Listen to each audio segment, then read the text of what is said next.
ഇപ്പൊ നമുക്ക് ഇവിടെ എല്ലാ മതക്കാരും ഉണ്ട്. എന്നാലും ഞാൻ പറയാം. നമ്മുടെ ഇസ്ലാം മതത്തിൽ പറയുന്ന ഒരു ഇതുണ്ട്. നമ്മൾ മരിച്ചു ചെല്ലുന്ന സമയത്ത് നമ്മുടെ നമ്മുടെ നാവിനെ ബന്ധിക്കും. നാവ് സംസാരിക്കില്ല. പകരം നമ്മുടെ കണ്ണ് സംസാരിക്കും, കൈ സംസാരിക്കും, കാല് സംസാരിക്കും. മീൻസ് നമ്മൾ കൈ കൊണ്ടൊരു തെറ്റ് ചെയ്തെങ്കിൽ കൈ പറയും, പഠിച്ചോനെ എന്നെ കൊണ്ട് അവൻ ഇങ്ങനെ ഇങ്ങനെയൊക്കെ ചെയ്യിച്ചു എന്ന് കൈ സംസാരിക്കും ഇങ്ങനെ.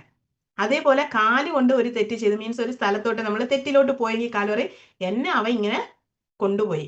കണ്ണ് പറയും എന്നെ അങ്ങനെ ചെയ്തു. ഇത് ഇത്രയൊക്കെ നമ്മൾ പറഞ്ഞും കേട്ടും പഠിച്ച സംഭവം. ഇതിന് മാത്രമൊന്നും അല്ല നാവുള്ളത്. കുടലിന് നാവുണ്ട്, കരളിന് നാവുണ്ട്, ഹാർട്ടിന് നാവുണ്ട്. ഒന്ന് ആലോചിച്ച് നോക്കിയേ, നമുക്കെതിരെ എത്ര സാക്ഷ്യം വരുമെന്ന്. കുടല് പറയില്ലേ, ഡെയിലി ടൺ കണക്കിനാണ് പഠിച്ചവനെ എന്നെ ഇട്ട് ഇടങ്ങേറാക്കിയിട്ടുള്ളത്. ഞാനൊന്ന് വീർത്ത് അതിനെ അടക്കാൻ ശ്രമിക്കുക, ഇവര് വീണ്ടും പുതിയത് ഇങ്ങോട്ട് ഇട്ടുകൊണ്ടേയിരിക്കും. ഞാനൊന്ന് തള്ളി പുറത്തോട്ട് ഇറക്കും, അപ്പോഴത്തേനും വീണ്ടും അടുത്തത് തന്നുകൊണ്ടേയിരിക്കും. ആ ആ ഒരു രീതിയിൽ നമുക്കെതിരെ നമ്മുടെ ഇന്നർ ഓർഗൻസ് നമുക്കെതിരെ കുറ്റം പറഞ്ഞു തുടങ്ങി കഴിഞ്ഞാലുള്ള ഒരു അവസ്ഥ ആലോചിച്ച് നോക്കിയേ. ഇതെല്ലാം പറയുന്ന എന്തിനാണെന്നറിയോ? നമ്മുടെ സൂക്ഷ്മതയ്ക്ക് വേണ്ടിയിട്ടാണ്.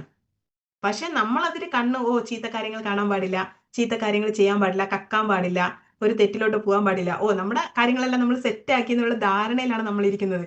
പക്ഷെ ഇവിടെ അത്യാവശ്യം വലിയ തെറ്റ് ഇങ്ങനെ നമ്മൾ ചെയ്തുകൊണ്ടേ ഇരിക്കുന്നുണ്ടാവും. അപ്പൊ നോർമലി ഭക്ഷണത്തെ കുറിച്ച് പറയുന്നത്, ഒരു നേരം കഴിക്കുന്നവൻ യോഗി, 2 നേരം കഴിക്കുന്നവൻ ഭോഗി, 3 നേരം കഴിക്കുന്നവൻ ദ്രോഹി എന്നാണ്. അപ്പൊ 4 നേരം, 5 നേരം, 6 നേരം ഒക്കെ കഴിക്കുന്നവരുടെ അവസ്ഥ ആലോചിച്ച് നോക്കിയേ. ഇടയ്ക്കിടയ്ക്ക് കുറയ്ക്കുന്നവരുടെ അവസ്ഥ ആലോചിച്ച് നോക്കിയേ. അവരെ എന്ത് പറയണം?